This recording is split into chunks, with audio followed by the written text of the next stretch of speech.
anila balame barbare biyo walehele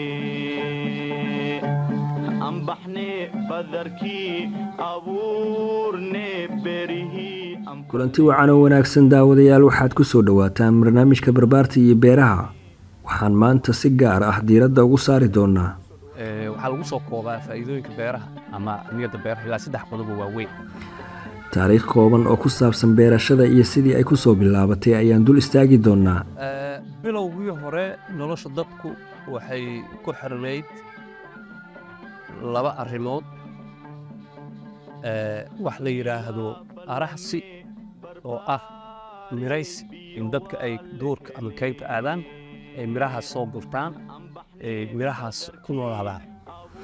barnaamijka waxaan sidoo kale si faahfaahsan uga hadli doonaa mashaariicdii kala duwanaa ee khuseeyey beeraha kana jiray dalka, kuwii adeega, mashaariicdii wax soo saarka, biyo xireennadii la hirgeliyey, hadafyadii laga lahaa iyo wixii ay ku dambeeyeen burburkii kadib. waxaa jiray mashaariic wax soo saar oo loogu talagalay inay wax soo saaraan. mashaariicdaas waxaa ka mid ahaa mashaariicda bariiska, baaraweyne iyo faanoole. waxaa ka mid ahaa mashruucii bambeelmada oo 3,000 ilaa intaasoo hektar u gaarayay. waxaa marti noo ah Dr. Maxamed Cali Sheekh oo ka mid ah khubarada beeraha. muddo ka badan 30 sano ayuu ka shaqaynayay horumarinta beeraha, cilmi baarisyada iyo tababarada lagu horumarinayo wax soo saarka. Dr. Maxamed Cali Sheekh waxa uu 1989 ka shaqo bilaabay xaruntii cilmi baarista beeraha ee wasaaradda beeraha ay ku lahayd degmada Afgooye ee loo soo gaabin jiray Kars, isaga oo xaruntaasi ka shaqaynayay ilaa burburkii. sanadihii u dhaxeeyay 1996 ilaa 2015 waxa uu ka soo shaqeeyay hay'ado kala duwan oo ay ka mid yihiin UNDP, FAO, Intersos iyo hay'ado kale. 2013 ilaa 2016 waxa uu baro sare ka ahaa daraasadana ka bixinayay qaar ka mid ah jaamacadaha gobolka Banaadir. sanadihii u dhaxeeyay 2016 ilaa 2020 waxa uu ahaa hormuudka kulliyadda beeraha ee jaamacadda Banaadir. sanadka 2020 iyo intii ka dambeysay wuxuu agaasime ka yahay machadka beeraha ee Asal oo fadhigiisu yahay magaalada Muqdisho. Dr. Maxamed waxbarashadiisa wuxuu jaamacadda ka qalin jebiyey kulliyadda beeraha ee jaamacadda ummadda Soomaaliyeed, isagoo postgraduate ku diyaariyey kulliyadda beeraha ee jaamacadda Khartoum ee dalka Suudaan sanadihii u dhaxeeyay 1993 iyo 94. sanadkii 2018 iyada oo la tixgelinayo lana aqoonsanayo shaqooyinkii natiijada wacan lahaa ee uu ka soo qabtay beeraha iyo horumarintooda ayaa jaamacad ku taala dalka Talyaaniga ku abaalmarisay Dr. Sharafeed una magacooday darajada Associate Professor. ku soo dhawaada barnaamijka barbaarta iyo beeraha.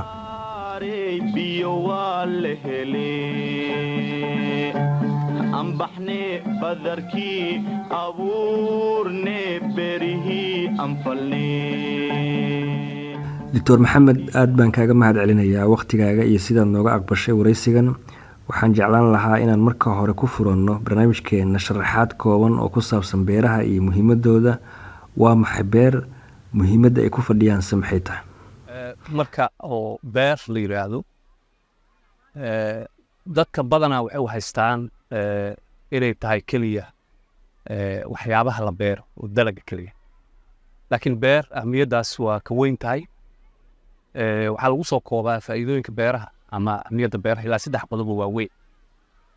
midda ugu horeyso waa laf-dhabarka nolosha bani aadamka, maxaa yeelay waa meesha laga helo cuntada. ha ahaato xoolihii ha ahaadaan, dalagii ha ahaado, kalluumaysigii ha ahaado, kaymihii forestrygii ha ahaado, iyo howlo kasta oo la xiriira howlahaas hadda aan soo sheegnay waxaa la yihahdaa beer. ma aha keliya waxyaabaha la beera keliya. midda labaad oo muhiimka ah ay beeraha leeyihiin waxaa laga helaa qalab kale, alaabo kale laga helaa oo ay ka mid yihiin waxyaabaha guryaha lagu dhisto, waxyaabaha huuga laga samaysto oo kala duwan. Waxaa kaloo laga helaa beeraha daawooyin iyo qalab kaloo ceyriin. Mararka qaar waxaa jira waxyaaba loo beero inaan la cunin oo laakiin loo beero in si kale looga faa'iidaysto. oo tusaale ahaan waxaa jira dhir loo beero shidaal ahaan loo beero. Marka waa wax oo isku xiran, wixii oo dhan saas isugu xiran oo aan ahayn keliya sida dadka badan ay haystaan inay beer tahay keliya wax la beer dhulka lagu ridayo. Arrin saddexaad oo ahamiyadda beeraha ay leeyihiin waxa waaye waxay abuuraan ganacsigaas oo ah shaqo ka dhex dhalata isweydaarsiga waxyaabaha beeraha ka soo baxa. waxaa kaloo shaqo ah oo ay abuuraan beeraha ka shaqaynta beeraha. dadkii aan beeraha lahayn xoogsatada ah laftooda waxay abuuraysaa shaqo. marka ahamiyad weyn oo lafdhabar u ah nolosha bani'aadamka ayay beeraha leeyihiin. waa gartay muhiimadaas ballaaran ayay beeraha noogu fadhiyaan. waxaan jeclaan lahaa inaan dib u milicsano taariikhda beeraha, halka ay kasoo bilowdeen iyo sida beerashada ay kusoo bilaabatay. maxaan kala soconnaa iyada?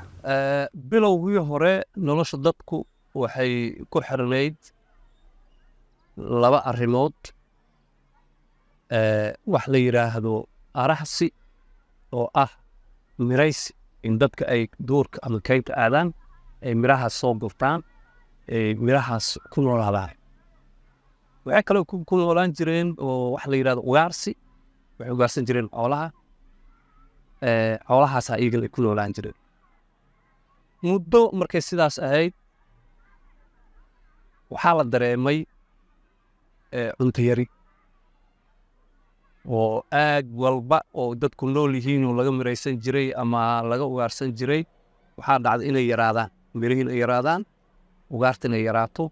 sidii marba meel loo tagaayey dadka waxay ku fikireen markii dambe in ay wixii ay isticmaali jireen ama beeraha ha ahaadeen, mirihii ha ahaadeen ama ha ahaadeen xoolihii, in ay xoolihii dhaqdaan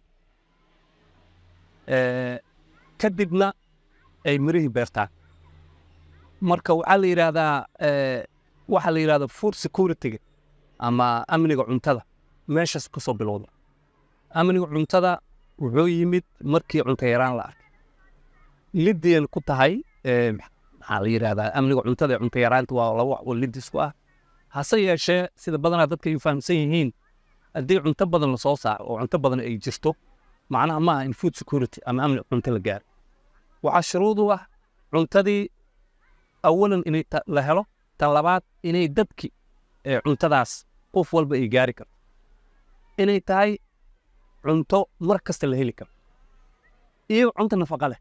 marka afartaas tiir waa afarta tiir oo food security. laakiin markaa fiiriso raayul caamka waxaa dadku badan ay haystaan marka cunto la helo inay enough tahay oo food security taageero. marka waxaa food security meesha kasoo bilowdaa. markii dadka ay bilaabeen marka inay xoolaha horreeyey inay domestication sameeyaan, kadibna ay bilaabaan inay wixii beertaan, taas waxay keentay marka in ay dadkii degaan yeeshaan oo meel degaan. waxaa la yidhaha marka agricultureka laba waxyaabood ba saa aasaas u ah: in ay dadka degaan, oy degaan noqdaan, iyo in ay warshadaha horumaraan. because warshadaha waxaa dhalay activitieska beeraha dhalay. waxaa la yidhaahdaa marka beeraha waxay ka bilowdeen laba aragtiyaa jirta. mid waxay yidhaahdaan waxay ka bilowdeen adduunka oo dhan si oo aan laysaga warhayn ayaa meel walba laga bilaabay activitieska beeraha. waa aragti. aragtida kale waxay leedahay waxay ka bilaabatay beeraha ka bilowdeen bariga dhexe, siiba dhulka Mesopotamia oo hadda oo Ciraaq dhulkaas loo yaqaan. weliba waxay sii yidhaahdaan waxa la yidhaahdo fertile crescent ama dhulka bisha u eg ee bacrinta ah. waxaa khusuusan lasii sheegaa inay beeraha ka bilowdeen inta u dhexaysa labada webi maaragtay Tigrid iyo Furaat. arrintidan dambaan xoog leh oo dadku badan isku raacsan yihiin archaeologically markii la baaray oo studies la sameeyey. marka waxaa la yidhaahdaa 10,000 sano ilaa 12,000 sano ka hor ay dadku bilaabeen inay wax beertaan xoolihiina dhaqdaa kadib dadkii maalinba maalin ka dambaysa waxaa soo kordhayay waxyaabo la beero iyo wax oo maaragtay korob ahaan loo isticmaalo ilaa maalinta hadda la joogo waxaa jira korobs cusub oo la keenayo oo soo galay because asalkoodii waxyaabaha la beeranaya waxay ka yimaadeen waxaa ahayn wild korob walba hadda wuxuu leeyahay waxa la yidhahdo wild relatives waa isaga la dhashay oo la xiriira marka breeding la samaynayo aadaa looga faa'iidaysta marka horta beera taariikhdooda kooban saasay ku bilaabantay beerahaasay ku bilaabantay waa gartay Soomaaliya markaan usoo daadegno maxaan ka ognahay taariikh ahaan beeraha iyo marxaladihii ay soo mareen Soomaaliya markaan si gaar uga hadalno beeraha Soomaaliya asal fiiba waxay ahaayeen u badnaayeen beero roobka lagu tacab waana yaraan aad bay u yaraayeen waxay iska ahaayeen waxyaaba Ingiriis rayfada lagu yiraahdo waxaa jiray dhulal yar yar oo webiga ku dhagan oo gacan lagu waraabiyo iyo waxyaabo kanaal lagu sheegi karo saas ma jirin laakiin xoogaa waxaa irrigationka hormaray markii uu wadanku Talyaaniga soo gaaray xoogaa waxa la sameeyay kanaalaya yar adiga 20 meelahaas la yiraahdaa badan saab u sameeyso sadameeyadii haddana waxaa bilowmay in crops cusub la keeno wadanka crops soo galayaan Talyaaniga oo saas irrigationkii saas kontameeyadii waxaa bilowday cilmi baaris bilowday oo laakiin aan xoog lahayn oo tijaabo ah ay bilaabeen nimanka Talyaaniga saas oo bilaabeen markii xorriyadda la qaatay lixdameeyadii ayuu agriculture indhaha si fiican u kala qaaday waa markaas marka la sameeyey xarunta hadda wasaaradda beeraha aan ka shaqaynaynay burburkii ka hor ee Karis waxaa la sameeyey 64 dowladdu markaas waxay samaysay plan national agricultural plan markaas ayaa xoogaa agriculture si fiican saas u horumaray ilaa oo burburkii wax yar intaan la gaarin 1987 waxaa la yiraahdaa waa sanadkii ugu fiicnaa oo beeraha Soomaaliya ay ku dhawaadeen in inkastoo total food security aan la helin laakiin ay ku dhawaadeen taasna waxaa keenay siyaasad cusub oo markaas dowladda kacaanka ay dejisay siyaasaddaasoo ku salaysnay 7 qodob qodobka ugu horeeya wuxuu ahaa in xoogga la saaro dalagyada oo dadku aad u isticmaalaan oo cuntada ah sida bariiska 7 dalag ay ahaayeen bariiska galleyda masagada saliidda sokorta iyo suuf marka dalagyadaas oo 7 ah waxay ahaayeen 7 dalag oo wadanku aad ugu baahan aadna loogu isticmaalaa waxaa kaloo qodobka kale wuxuu ahaa in xoogga la saaro cilmi baarista iyo fidinta in xoogga la saaro waxaa kaloo ku jiray in beeralayda la siiyo amaahyo la siiyo in xogta beeraha la soo ururiyo si loola socdo wixii dib u dhacay wixii horumar saas loogu socdo waxaa ka mid ah in waxyaabahan beergashiga la yidhahdo input oo ah fertilizerka shidaalka abuurkii wixii oo dhan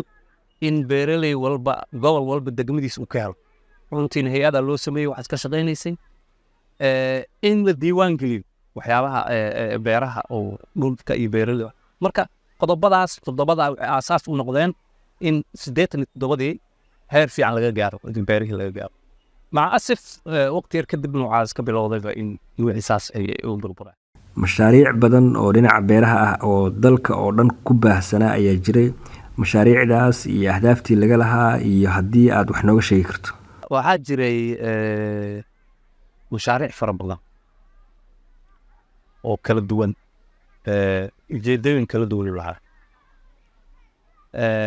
waxaa jiray mashaariic wax soo saar oo loogu talagalay inay wax soo saaraan mashaariicdaas waxaa ka mid ahaa mashaariicda bariiska oo Baaraweyne iyo Faanoole waxaa ka mid ahaa mashruucii bambeelmada oo 3,000 ilaa intaasoo hektar u gaarayay waxaa ka mid ahaa mashaariicda kale oo mashruuc la dhihi jiray kobcinta miraha beeraha marka waxay mashaariic badan oo aad iyo aad u fara badan waxaa kaloo jiray mashaariic adeegaa jiray oo iyaga service ahaa. waxaa ugu weynaa mashruucaas mashruuc la dhihi jiray AFMET oo af ingiriis la soo gaabiyaa oo ah Agricultural Farm Management and Extension Training Project.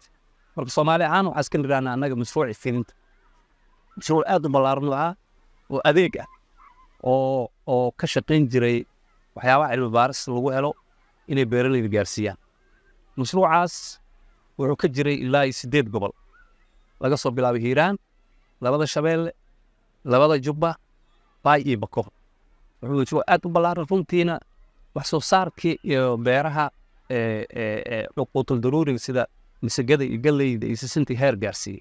waxaa la dhihi karaa 30% markaad statistics dib ugu noqoto inuu ku kordhiyey wax soo saar saas ugu kordhiyey. wuxuu ka yimid marka ugu horeysa in beeralayda la baro optimum time, waqtiga ugu wanaagsan oo in other word waxaa la yidhahdaa date of sowing, in la baro waqtiga ugu wanaagsan wax la beeri karo in la baro, iyo farsamada wax beerista. tusaale ahaan markaan soo qaadno waxyaabaha la bari jiray waxaa ka mid ahaa in ay waxa safsaf u beeraan. taas waxay sahlaysaa markaa in lagala dagaalo, si sahlan loogula dagaalo pesticides and diseases oo daawada si sahlan loo siin karo. waxay kaloo keenaysaa in beerta lafteeda wax ay hesho wax aeration la yidhahdo, oo macnaha inay beerta isku gubanin oo dabayl hesho oo spacing fiican hesho. waxaa kaloo faa'iido ahayd in la qiyaasi karo beerta yield ka soo baxay, maadaama la ogyahay populationka tirada iyo waxaas la ogyahay. laakiin marka farsamadaas la keenay inta la keenay ka hor, beeralaydu waxay isticmaali jireen wax oo la yidhaahdo furnace ama wax la yidhaahdo loom, oo runtii ahayn wax maaragtay spacingkoodu isku mid yahay oo wax soo saarkan aad iyo aad hoos u dhibay. waxaa kaloo laga caawiyey oo very important ahayd iyadana xulashada abuurka. maxaa yeelay abuurka isku size-ka ah oo isku nooca ah wuxuu keenaa crop isleeg oo dherarka isleeg wax isleeg. laakiin haddii oo abuur kala duwan, for example galleyda tusaale soo qaado, haddii sabuulka laga soo qaato abuurka ugu koreeyey iyo kan ugu dambeeyey, waxaa imaanaya abuur kala duwan. marka la beerana isku si uma koraan, waa kala duwanaan. taas waxay keenaysaa marka in uu dhibaato ka timaado xagga yiilka inay ka timaado. waxaa kaloo la baray aad loo baray waxyaabaha package la yidhahdaa oo tacabka beeraha. waxaa ka mid ahaa waktiga saa hore usoo sheegay beerista ka sokow waktiga weedinka la samaynayo, crop walba waktiguu ku wanaagsan in la falo oo samaysa. marka taasaa keentay in yiilkii aad inkastoo gobollada lafteedu ku kala duwanaayeen, yiilkooda aad ugu kala duwanaayeen. waxaa jiray marka mashruucaas taariikhda uu leeyahay, waxaa jiray madax oo national ah oo la dhihi jiray SMS subject matter specialist oo national level ah. waxaa jiray nin gobol ah, heer gobol, degmaa jiray ilaa iyo tuulo. waxaa mashruuc la yaab leh, aad fidiyaal aad iyo aad. marka mashruucaasaa ka mid ah mashruuca adeega ugu weyn ka mid ah. waxaa jira mashaariic kale oo gobollada ku salaysnaa. waxaa ka mid ahaa mashruuca horumarinta beeraha waqooyi galbeed, mashruuca Baay project, mashruuca Shabeellaha Dhexe. kaasna waxaa wax gobollada iyo waxay jira. waxaa kaloo jiray mashaariic kale oo dowladdu oo gaar u ahayn, laakiin ay wadamo kale ay shirka ku yihiin, isku darsadaan oo ka wada. waxaa ka mid ahaa mashruuc la dhihi jiray Lipsoma wax soo saar ahaa. waxaa ka mid ah Ciraaq Soma ka mid ahaa. waxaa ka mid ah Rom Soma ka mid ahaa. marka dowladahana saasa maaragtay iyagana mashaariicdaas dowladda lagu qaybgaadin kala jira. waxaa jira shirkadaa jira oo tan ugu weyn hadda aan soo qaadanay ay tahay Somali Fruit oo mooska tacbi jirtay, dhoofin la jirtay. dowladda Soomaaliyeed waxay ku leedahay boqolkiiba 41, Talyaanigu wuxuu ku leeyahay boqolkiiba 59. runtii dhoofin ka sokow oo moos la dhoofi ka sokow wuxuu dhoofin jiray kambanigaas magac Soomaalida, magac fiican oo weyn ay Soomaalida mooskaas u yeelatay. weynaantiisa waxaa kaaga daliila markii ugu dambeysay 88 wuxuu shaqaalaha ka shaqeeya waa taa hal soo sheegnay faa'iidooyinka beeraha waxaa ka mid ah shaqo abuurka shaqaalaha ka shaqeeya waxay gaarayeen 100,000 oo qof inay ka shaqeysa oo isugu jira kuwa permanent ah iyo kuwa xoogsata ah oo part time ah marka mashaariic aad u fara badnaayeen waxaan ku xirnayn marba ujeedooyinka laga leeyahay aad looga leeyahay ku xirnaayeen mashaariic falo ajira ayagana biyo fareenada iyo tisaabsanaa ayaga baartay wadiyanaas waxaa jiray biyo xireenno badanaa jiray oo waddanka ka jiray tusaale ahaan marka laga soo bilaabo shabeellaha dhexe markaan ka soo bilowno waxaa ugu qoyi jira kanaal biyo xireen leh oo webiga marka la xiro laga leexiyo oo loogu talagalay in uu fatahaadda yareeyo marka webiga buuxsamo in biyahaas lagu daayo waxaa meel biyo xireen waxaa la yidhaahdaa duduble kanaal waxaa kaloo Soomaali iska tiraahdaa Chinese kanaal kanaalka Shiinaha iska yiraahdaan kanaalkaas wuxuu ka mid yahay kanaalada aad iyo aad muhiimka u ah in la yareeyo fatahaada wuxuu ahaa flood diversion canal markii ugu dambeysay waxaan qiyaasaa in la dayactiray oo dadka ay isxilqaameen maadaama flood diversion ahaana in markii dambe kanaalo kale laga bixiyo xataa in waraab ahaan loo isticmaalay maadaama uu ilaa iyo walaweyn agagaarkeeda u tagaan markaa soo degto waxaa ku xigay waxaa imaanaysaa jowhar meel la yidhaahdo waa ingiriiska weer aa la yidhahdaa water weer waxa waaye annaga xintooy aan idhahnaa waa webiga oo darbi lagu dhisay dhinacaasna jaranjaro wuu ka leeyahay dhinacana jaranjaro wuu ka leeyahay talyaanigaa dhisay waagi talyaanigaa la dhisay wuxuu sameeyaa dhismahaasi biyaha markay soo koraan ay soo bataan wixii oo dhagax ka koreeya waa soo gudbaan hadday yaraadaan asaa celiya marka ilaa iyo hadda waxaa ku waraaba kanaalo badan oo jowhar ku yaal waana sababta jowhar u suuro gelisay inay noqoto magaalada keliya hadda bariis laga beero biyahaas joogtada ah maadaama bariisku badhi raaysi yahay oo biyo lagu xiro wuxuu baa biyo joogtaa waxa uu hirgeliyey waxaa la yidhaahdaa ciintooydaas loo dhisay waxaana ujeeddada ugu horreysay oo loo dhisay ahayd in warshadii sokorta isnaay biyo laga siiyo beeraheeda biyihiisaas looga siiyo markaa soo socoto waxaa imaanaysaa balcad intaada gaarin waxaa jira kanaal la yidhaahdo biyo xiran sabuun oo ku yaala tuulada sabuun oo biyo xiran weyn ah 80 la dhamaystiray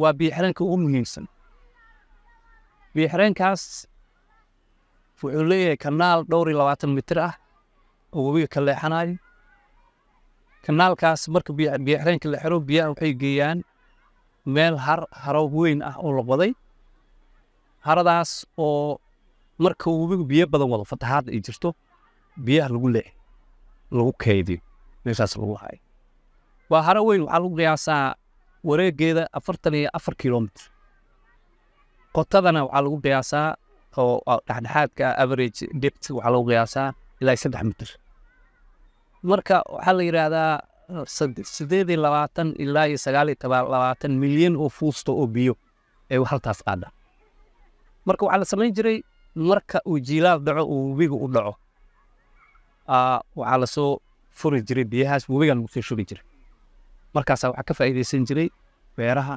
koonfurta siba kuwa mooska iyo azendooyinka iyo waxaas oo dhan biyo xireenkaas maca asif iyadoo 2019 iyadoo la dayactiri rabaa oga un problem ammaan darro dhacay weli sidiisii uu yahay wax la dayactirin kadib waxaa jira biyo xireenka oo la yidhaahdo mashruuc horumarinta waraabinta balcad oo asagana ka mid ah biyo xireennada waaweyn oo runtii wax weyn ka geystay horumarka beeraha iyo yaraynta fatahaadaha mashruuca asagana waxaa la furay 80kii waxaa loogu talagalay marka hore in 10,000 hektar uu waraabiyo laakiin waxaa la diyaariyey ilaa 2,000 hektar waxaana loogu talagalay markaas in lagu beero waxyaabahan oo saliidda, geedaha saliidda, sisinta, sunflowerka, safflowerka iyo suuf. laakiin muddo kadib markii uu xoogaa dhibaatooyin xag farsamo ay timid, waxaa la go'aamiyey in shaqaalihii dowladda qaarkood iyo beeraleydii qaarkood lagu wareejiyo ay taqadaan. waa shaqeeyaa hadda mashruucaas, dhowr maraa la dayactiray, waa shaqeeyaa. biyahan qaybiyaa wixii waqooyi ka jira asaga iyo wixii koonfurta, saasuu feesa. waxaa jira biyo xireenno kala badanaa jiro, kan Janaalaa jiro, waxaa jiro Farxaanaa jiro, waxaa jiro maxaa la yidhahdaa Kurtuwaare Barrage, waxaa jiro Sablaala Barrage. laakiin waa barrage yar waa sida kuwan waaweyn oo kale maaha. waxaa ugu dambeeya tagaynaa marka Hawaii jirta, waxaan tagaynaa Jubbooyin markaa tagno Kifanolaa jira asagana saasoo kale. marka runtii si loo ogaado xaaladooda oo dhabta ah waxay u baahan tahay in sahan la sameeyo. laakiin runtii aad uu maaragtay uga arad baxsanaa waddanka, yacni dhismooyinkaas biyaha celiya oo ah dhul aad loogu waraabiyo. waxaan horey u iray warshadaha waxay yimaadeen markii beeraha ay horumareen. markii cuntada daruuriga ahayd laga gudbay, waxaa bilaabatay haddana in la beero waxyaabo kale oo mar haddii cuntada meel la saaray in waxyaabo kale oo maaragta beeraha laga helo.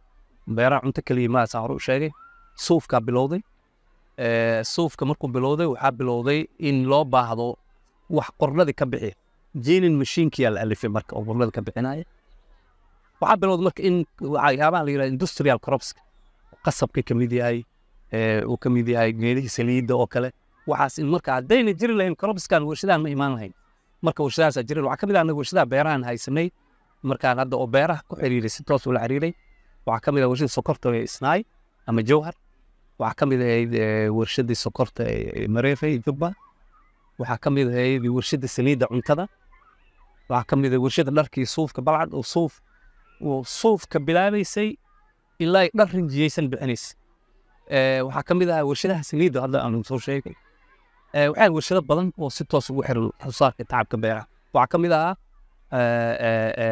warshadaha baastada. waxaa ka mid ah warshadaha daqiiqda galleyda oo kale sameeya. runtii waxay ahaayeen warshado aad iyo aad qiimo weyn u leh oo beerahan aan looga maarmayn. runtii aad looga maarmayn. laakiin annaga maadaama aan beeraha ku leenahay, waxyaabaha beeraha soo gaaray waxaa ka mid ah horta infrastructure-kii oo dhan waa baaba'ay. kanaaladii waa baaba'een, xarumihii beerihii wixii oo dhan waa baaba'een, qalabkii waa baaba'ay. waxaa kaloo meesha ka baxay wax la yidhaahdo adeeg. marka waxaa adeegi jiray hay-ado badanaa jiray oo adeega beeraha ka shaqayn jiray. saada soo sheega mashruuca shidintaa ka mid ahaa. waxaa ka mid ahaa bangiyo dhiiba, maxaa la yidhahdaa deynka dhiiba. waxaa ka mid ahaa meelo inbutka laga helo. marka waxay noqdeen wax oo jaantaa rogan ah. beerihii qaarkood waxay noqotay in la tacbi waayo oo maaragta soo yaraadaan. markii la waayey howlahaas oo dhan waxaa dhacday in cuntayaro ay timid. cuntayaraantaasna waxay kasabtay in dadka qaar xataa ay beerihii ka haraan oo meelay beerihii laga soo baxo ama amni daraa timid. marka waa dhibaatooyin badanaa ka dhacay. dhulkiina mar haddii aan la beeraynin, wuxuu noqonaa in uu dib u noqdo oo maaragtay geedo ka baxaan oo geedada saas ay noqdaan. marka waxay keentay in beerihii ay hoos u dhacaan. waatii marka gurmad loogu yimid wadankii yiri cuntaha la siiyo. laakiin Soomaaliya sideedaba horaan iyo dambeedba ma ahayn cunto la siiyo, ma ahayn. ku dhacay dhibaata ku dhacay wadan barwaaqo u baahan in laga shaqeeyo si fiican looga shaqeeyo.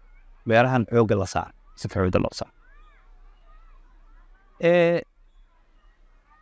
burburka kadib waxaa samaysmay hay-adaa yimid oo beerihii ka shaqeynayaan. waxaa samaysmay shirkado yaryar oo beerihii waxaas ka shaqeynaya, laakiin aan sidii waagii hore beerihii horumarkoodii aan gaarsiin karin. adigu kulli kadibna waxaa dhacday in tartiib wadankii uu dib soo kabto oo waxay yidhahdaan Soomaalida sidii loo jabaa loo dhutiyaa, sidii wax loo tacban karo markaas in loo tacbado. hase yeeshee waxaan la qarin karin oo meesha ku jira in sida xirfadaha kale oo dhan xirfadihii beeraha ay noqdeen aqoon ay noqdeen oo dad aan xirfad u lahayn aqoon u lahayn ganacsigooda aqoon u lahayn shaqadooda aqoon u lahayn waa dhib xirfad oo dhan ay wada qabaan inay waddanka iska yimaadaan waxyaabo oo aan fiicnayn abuur aan fiicnayn daawo aan fiicnayn sun aan fiicnayn marka waxaan rajaynaynaa kolley wax badan waa kasoo gudubnay inaad waxaas laga sii gudbi doono insha allahu tacaala aad uga wacay daawadayaal intaas ayaan kusoo gabagabeynaynaa barnaamijkeennii barbaarta iyo beeraha oo maanta martidu inoo ahaa doctor maxamed cali sheekh cabdi oo aan uga mahad celinaya sidii wakhtigiisa qiimaha badan leh oo halkan inoogu soo huray barnaamijka waxaa soo saaray idilana socodsiinaya anigoo ah cabdishakuur ibraahim cabdi inta aan ku kulmayno barnaamijkan kiisa xiga waxaan idinku dhaafayaa sidaas iyo nabadgelyo iyo tasho oo tacbo doctor maxamed aad iyo aad u mahadsantahay inan beer falano aan ku baahi baxnay